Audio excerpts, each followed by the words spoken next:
Welcome students. आज इस video में हम बात करने वाले हैं आपका synthetic fibres and plastics chapter के बारे में। ये चैप्टर बेसिकली हम दो वीडियो में बनाएंगे। पहला पार्ट रहेगा आपका सिंथेटिक फाइबर के ऊपर और दूसरा पार्ट रहेगा आपका प्लास्टिक्स के ऊपर। आज इस वीडियो में हम बात करने वाले हैं फुल्ली ऑन सिंथेटिक फाइबर्स। चलिए शुरू करते हैं। सिंथेटिक फाइबर जो है आपके या जो भी फैब्रिक आप अपने घरों में इस्तेमाल करते हैं वो कई टाइप के फैब्रिक्स होते हैं। आप कई तरह के कपड़े पहनते हैं, शर्ट होता है, टी शर्ट होता है, जीन्स है, लेडीज़ आपका साड़ीज़ पहनती हैं, सलवार कमीज़ पहनती हैं, आपके घरों में बेडशीट, टॉवेल्स, कर्टन्स ये सारे इस्तेमाल होते हैं। ये सारे जो आपके फैब्रिक्स हैं, ये सारे फैब्रिक्स को हम दो मेजर पार्ट्स में ब्रेक कर सकते हैं। पहला पार्ट है नेचुरल, दूसरा पार्ट है आर्टिफिशियल। इनके नाम से ही समझ में आता है कि नेचुरल का मतलब ऐसे फैब्रिक जो नेचुरल प्रोडक्ट से बनाए जाते हैं, आर्टिफिशियल जहां मैन मेड है या आर्टिफिशियली इनको क्रिएट किया जाता है। नेचुरल जो एग्जाम्पल, कॉमन एग्जाम्पल आप जानते हैं, जैसे कॉटन हुआ, वुल हुआ, सिल्क हुआ, ये आपके नेचुरल फैब्रिक्स या नेचुरल फाइबर्स होते हैं।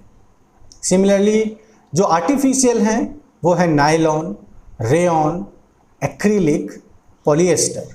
ये सब आपके आर्टिफिशियल फाइबर्स या आर्टिफिशियल फैब्रिक्स होते हैं। इस चैप्टर में, इस पार्ट में हम इन आर्टिफिशियल पार्ट्स को ही देखने वाले हैं। ये जो आर्टिफिशियल पार्ट हैं यही आपके सिंथेटिक फाइबर्स कहलाते हैं। अब ये बने कैसे होते हैं? ये जो सिंथेटिक फाइबर्स हैं ना, ये छोटे छोटे स्मॉल यूनिट्स को मिला के बनते हैं। अगर इसकी एनालॉजी देनी है तो हम दे सकते हैं इस माला से। थोड़ा इस माला को ध्यान से देखिए।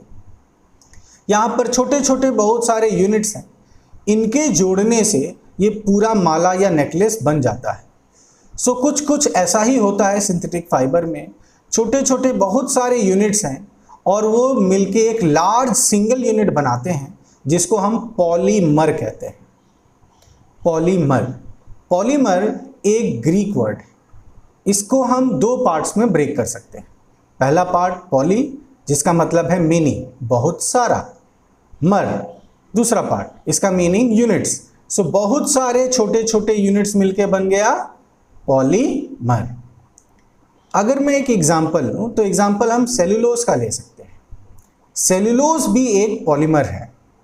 अगर इस माला के साथ हम कंपेयर करें तो देखिए ये पूरा माला आपका सेल्यूलोज है और इसके छोटे छोटे यूनिट्स आपके ग्लूकोज हैं, क्योंकि जो सेल्यूलोज पॉलीमर है वो इन ग्लूकोज यूनिट से बना हुआ है।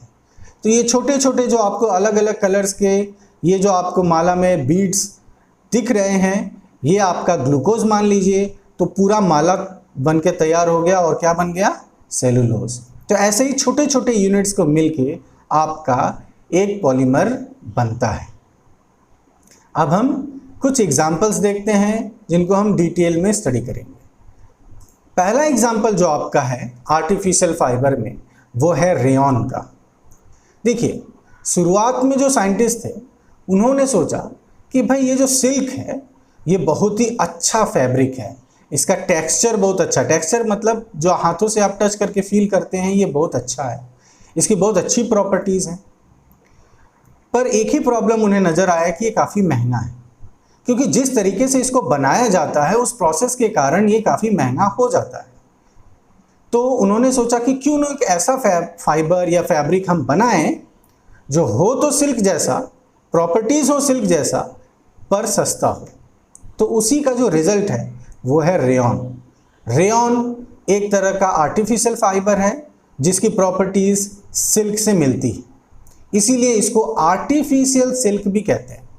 तो अगर पूछा जाए कौन सा फाइबर आर्टिफिशियल सिल्क है तो जवाब होगा रेयॉन। रेयॉन को वुड पल्प द्वारा बनाया जाता है। वुड पल्प में जो सेलुलोज पार्ट है उस पार्ट को केमिकल ट्रीटमेंट देकर आपको रेयॉन को क्रिएट किया जाता है। इवन इफ एक नेचुरल प्रोडक्ट से बनाया जा रहा है फिर भी ये एक आर्टिफिशियल फाइबर है, क्योंकि ये केमिकल प्रक्रिया द्वारा बनाया जाता है। इसकी कुछ प्रॉपर्टीज देख लेते हैं। जो बात मैं अभी कर चुका हूं ये चीप है, चीपर है, सस्ता है, सिल्क से सस्ता है, प्रॉपर्टी सिल्क से मिलती जुलती। दूसरी बात, इसको डाई किया जा सकता है डिफरेंट कलर्स में, वैरायटीज ऑफ कलर्स। देखिए ये बहुत फ़ायदेमंद चीज़ है। अगर कोई फैब्रिक है और वो सिंगल कलर में ही मिलता हो तो उस फैब्रिक का इस्तेमाल इतना ज़्यादा नहीं हो पाएगा, आप भी उसको उतना ज़्यादा यूज़ नहीं कर पाएंगे। पर अगर वही फैब्रिक, वही क्लॉथ आपको अलग अलग कलर में मिले सो डेफिनेटली आप उसका यूज़ ज़्यादा करेंगे। तो ये काफ़ी फ़ायदेमंद है कि it can be died into varieties of colour. Now दो इम्पॉर्टेंट बात ऑन रेयॉन। रेयॉन को जब कॉटन के साथ मिक्स किया जाता है तो उससे बेडशीट्स बनाई जा सकती हैं, और जब रेयॉन को वुल के साथ मिक्स किया जाता है तो उससे कारपेट्स बनाए जा सकते हैं। आप देख सकते हैं यहाँ पर रेयॉन जो कि आर्टिफिशियल है उसको हम एक नेचुरल प्रोडक्ट के साथ मिक्स कर रहे हैं। सिमिलरली अगेन यहाँ रेयॉन आर्टिफिशियल और वुल एक नेचुरल फाइबर के साथ मिक्स होके हमारे फ़ायदे की चीज़ें हम बना रहे हैं। इस मिक्सिंग से हमें दोनों की जो अच्छी बातें हैं, अच्छी जो प्रॉपर्टीज़ हैं वो हम उपयोग में ला पाते हैं। रेयॉन का जो कुछ अच्छाइयाँ हैं, कॉटन की जो अच्छाइयाँ, वो हमें दोनों मिल जाती हैं। हम आगे देखते हैं ये कहाँ कहाँ यूज़ होता है। देखिए ये बेडशीट्स में जो बात किया वहाँ यूज़ होता है, कारपेट्स में आपका यूज़ होता है, कारपेट बनाने में, ये कारपेट बने होते हैं रेयॉन के। सॉक्स जो हम पहनते हैं वो रेयॉन के होते हैं। बैंडेजेस, कई बार आपने देखा होगा किसी को ऐसे मोच आ गई, थोड़ा सा मुड़ गया तो हाथ में, एल्बो में, तो वहाँ पर आपका क्या है, ये एक बैंडेज लगाया जाता है। कई बार आपने ये भी देखा होगा कि जैसे कट जाता है तो एक कपड़ा भी बांध दिया जाता है, वो भी रेयॉन का ही होता है। तो सर्जिकल जो क्लॉथ्स हैं उसमें रेयॉन का इस्तेमाल होता है, बेडशीट में इस्तेमाल होता है, कारपेट में, सॉक्स में, बैंडेजेस में इसका इस्तेमाल होता है। तो देख सकते हैं वैरायटीज़ ऑफ चीज़ में, वैरायटीज़ ऑफ प्लेसेस में हम इसका इस्तेमाल करते हैं। अब जो नेक्स्ट हम फाइबर देखने वाले हैं वो है नायलॉन। नायलॉन भी एक मैन मेड फाइबर है, एक आर्टिफिशियल फाइबर है। इसको कैसे बनाया जाता है? इसको बनाया जाता है कोल, वाटर एंड एयर के केमिकल ट्रीटमेंट द्वारा। एक प्रोसीजर से गुजार के आपको नायलॉन को क्रिएट किया जाता है। And it is first fully synthetic fibre. कहने का मतलब है कि ये पूरी तरह से सिंथेटिक है, क्योंकि रेयॉन में हम थोड़ा बहुत नेचुरल प्रोडक्ट इस्तेमाल वहाँ कर रहे थे। आपने ऐसे नायलॉन के रोप्स ज़रूर देखे होंगे, ये काफ़ी मजबूत होते हैं। आगे इसकी मजबूती के बारे में हम प्रॉपर्टीज़ में देखेंगे अभी। सो जो प्रॉपर्टीज़ इसकी है, जो सबसे इम्पॉर्टेंट प्रॉपर्टी नायलॉन की है, सबसे बड़ी खासियत जो नायलॉन की है जिसके कारण इसका यूज़ इतना ज़्यादा होता है, वो है उसका स्ट्रेंथ, उसकी ताकत। तो ये बहुत ही स्ट्रॉन्ग फाइबर है, बहुत मजबूत फाइबर है नायलॉन, और साथ ही साथ ये लाइट भी है, हल्का भी है। सो देखिए ये मजबूत है, साथ में हल्का है, ये कितनी उपयोगी वाली बात है, क्योंकि हल्का होने से आप इसको आराम से कैरी कर सकते हैं, कहीं भी स्टोर कर सकते हैं, ट्रांसपोर्ट कर सकते हैं, ये सब फ़ायदेमंद हो जाता है हमारे लिए। तो it is strong, it is light, ये इलास्टिक भी है, ठीक है, खींच सकता है ये। साथ ही साथ लस्ट्रस, लस्ट्रस का मतलब ये चमकता है, इसके अंदर एक शाइन है, एक चमक रहती है।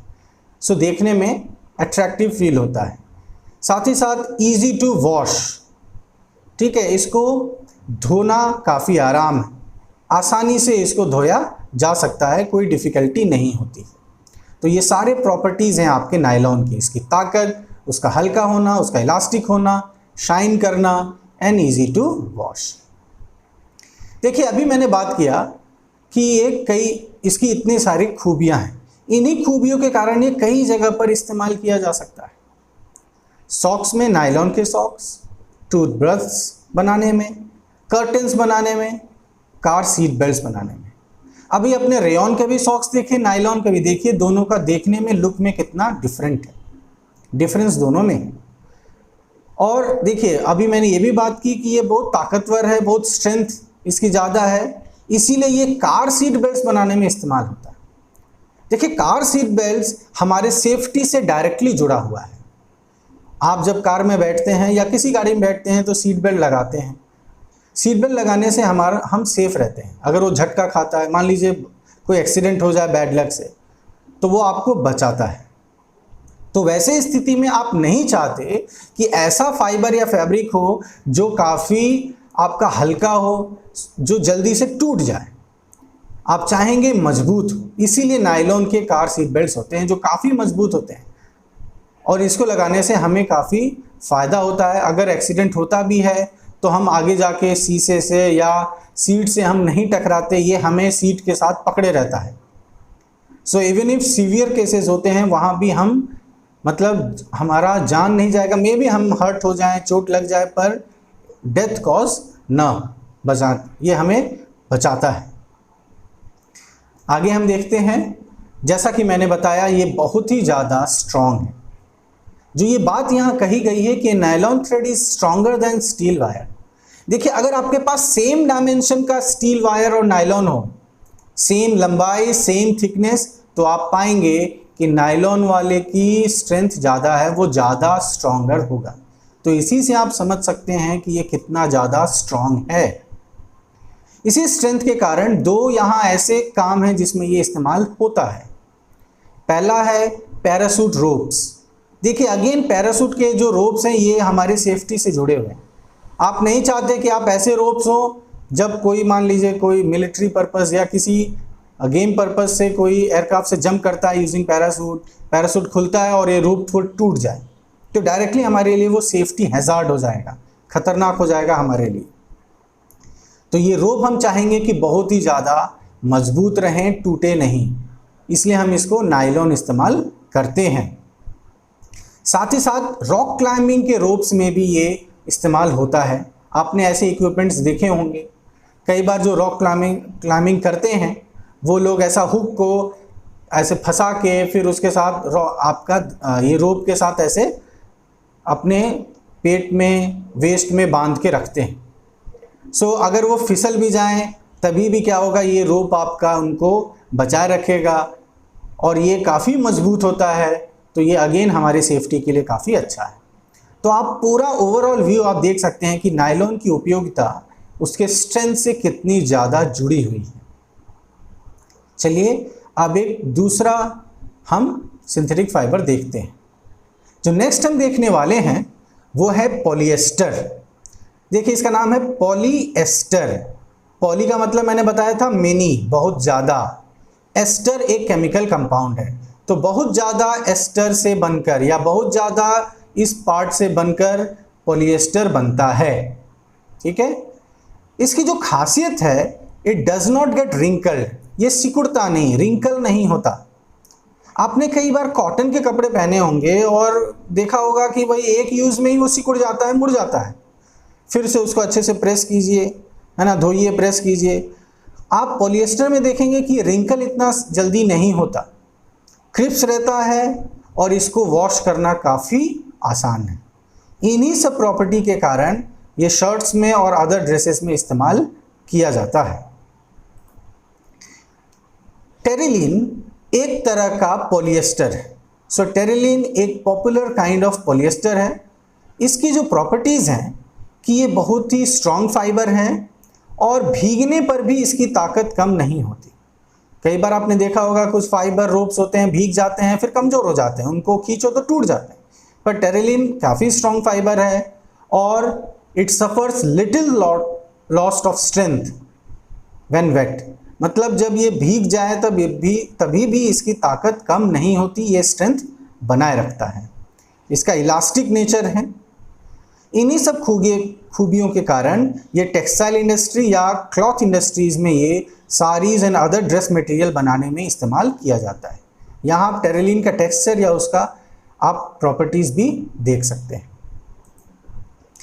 एक अलग टाइप का आपका पॉलिएस्टर है, डिफरेंट टाइप का, जिसको हम कहते हैं PET, पॉलीइथिलीन टेराफ्थलेट। देखिए पॉलीइथिलीन, पॉली का मतलब मेनी, इथिलीन अगेन एक केमिकल कंपाउंड है। सो ये भी एक तरह का पॉलिएस्टर है जिसकी बहुत सारी उपयोगिताएं हैं। ये प्लास्टिक के बॉटल्स या इस तरह के बॉटल्स जो हम यूज़ करते हैं उसमें इस्तेमाल होता है। ऐसे फिल्म्स में इस्तेमाल होता है, फिल्म बनाने में कोई कवरिंग पार्ट के लिए या डिफरेंट जगह पर इसको यूज़ किया जाता है। वायर्स बनाने में भी ये, वायर की कवरिंग बनाने में भी ये आपका इस्तेमाल होता है। तो आपको कई बार बॉटल्स में देखे होंगे PET कैपिटल्स में लिखा होगा, ये इसी को रिप्रेजेंट पॉलीएथिलीन टेराफ्थलेट को ही रिप्रेजेंट कर रहा है। नेक्स्ट जो हम सिंथेटिक फाइबर देखने वाले हैं वो है एक्रिलिक। देखिए एक्रिलिक का वुल के साथ प्रॉपर्टीज मिलता जुलता है, पर ये वुल से चीपर है। वुल एक नेचुरल प्रोडक्ट है, एक्रिलिक आपका एक सिंथेटिक फाइबर या आर्टिफिशियल फाइबर है, but it is cheaper than wool, और ये काफ़ी ड्यूरेबल है। ड्यूरेबल का मतलब काफ़ी समय तक इस्तेमाल आप कर सकते हैं, ठीक है, लंबा इस्तेमाल आप इसका कर सकते हैं, बहुत जल्दी ये खराब नहीं होगा। साथ ही साथ it is resistance to sunlight. Sunlight से रेजिस्टेंस से मतलब धूप में ज़्यादा इस्तेमाल करने या धूप में रखने से भी इसके अंदर काफ़ी जो चेंजेस हैं ये ख़राब नहीं होता। आप देख सकते हैं स्वेटर्स एंड सॉल्स आपके एक्रिलिक के बने हुए यहाँ दिखाया गया है। सो डेफिनेटली हमने इसका इस्तेमाल किया है, डे टू डे लाइफ में हम ज़रूर इनका इस्तेमाल करते हैं। अब हम बात करेंगे overall properties of synthetic fibre की।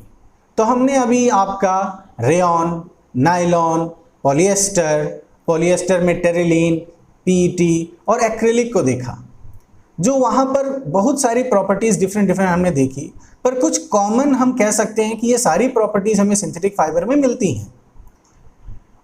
जो हम बात कर रहे हैं प्रॉपर्टीज़ की वो है जैसे ड्राई अप क्विकली, मतलब इनको धोना या इनको सुखाना काफ़ी आसान है, बहुत जल्दी ये सूख जाते हैं। ड्यूरेबल है, ड्यूरेबल माने काफ़ी समय तक इस्तेमाल हम कर सकते हैं, जल्दी ख़राब नहीं होते। लेस एक्सपेंसिव, इसके बारे में हमने ज़रूर बात की है। रेयॉन जो कि सिल्क से सस्ता है, एक्रिलिक जो कि वुल से सस्ता है आपका, तो इट इज़ लेस एक्सपेंसिव या चीपर है in comparison to natural fabrics. Readily available, readily available मतलब क्योंकि ये सस्ता है, कॉमन पीपल इस्तेमाल कर सकते हैं, तो ये हर जगह पाया जाता है, ठीक है। मार्केट्स में आप जाएं तो आपको डेफिनेटली ये अवेलेबल हो जाएगा। ऐसा नहीं कि कुछ सेलेक्टिव जगह पर ही, आपको कॉमन कोई भी शॉप में आप जाते हैं, टेक्सटाइल के शॉप, क्लॉथ के शॉप, तो आपको वहाँ पर आप बोले कि मुझे भाई पॉलिएस्टर का सामान चाहिए या एक्रिलिक का सामान चाहिए, तो आपको वो अवेलेबल हो जाएगा। साथ ही साथ ईजी टू मेंटेन भी हैं, ठीक है, मेंटेनेंस में इतना ज़्यादा, क्योंकि जल्दी ख़राब नहीं होते तो इनको मेंटेन करना इतना दिक्कत नहीं होता। तो ये सारी खूबियाँ हैं आपका एक सिंथेटिक फाइबर्स में। यहाँ हम कॉमन रूप में बात कर रहे हैं, कोई स्पेसिफिक रेयॉन नायलॉन नहीं, एक कॉमन हम बात कर रहे हैं कि ये सारी खूबियाँ हम पाते हैं इन्हें सिंथेटिक फाइबर। अब जहाँ खूबियाँ हैं वहाँ कुछ प्रॉब्लम्स भी हैं। अब प्रॉब्लम क्या है सिंथेटिक फाइबर्स का कि इट मेल्ट्स ऑन हीटिंग। ये हीट आने पर या हीट मिलने पर ये आपका मेल्ट कर जाता है। जब हम हीट की बात करते हैं तो हम ये बात नहीं बोल रहे हैं कि आप सनलाइट में या सन में यूज़ कर रहे हैं मेल्ट करने लगे, हम कह रहे हैं एक्सट्रीम हीट जो कि फायर के केस में होता है। तो एक्सट्रीम हीट में ये मेल्ट कर जाएगा। तो मेल्ट करने से क्या होता है, काफ़ी खतरनाक हो जाता है अगर फायर कैच कर ले, क्योंकि देखिए आप इसको इस्तेमाल कर रहे हैं, अगर मान लीजिए फायर कैच कर लिया तो मेल्ट होके ये हमारे शरीर को स्टिक कर जाता है, चिपक जाएगा हमारे शरीर से, जिससे काफ़ी हार्म हमें पहुंचा सकता है। इसीलिए हमेशा कोशिश करनी चाहिए कि सिंथेटिक फाइबर्स को किचन में या लेबोरेटरी में न इस्तेमाल करें, क्योंकि यही वो जगह है जहां पर आग लगने का खतरा होता है। तो हम यही कोशिश करेंगे कि भाई किचन में और लेबोरेटरीज या जहां भी आग हो वहां पर हम सिंथेटिक फाइबर या सिंथेटिक फैब्रिक से बने हुए क्लॉथ हम इस्तेमाल ना करें, ठीक है। तो ये इसका एक डिसएडवांटेज है। सो आज का वीडियो मैं यहाँ समाप्त करना चाहता हूँ। आज के वीडियो में हमने सिंथेटिक फाइबर्स के बारे में देखा, अलग अलग प्रकार रेयॉन, नायलॉन, एक्रिलिक, पॉलिएस्टर को देखा, कुछ एडवांटेजेस देखे, अच्छी प्रॉपर्टीज़ देखी सिंथेटिक फाइबर्स का, कुछ डिसएडवांटेजेस भी देखा। अब अगले वीडियो में हम इस चैप्टर का second half that is plastics को देखेंगे। सो तब तक के लिए थैंक यू वेरी मच।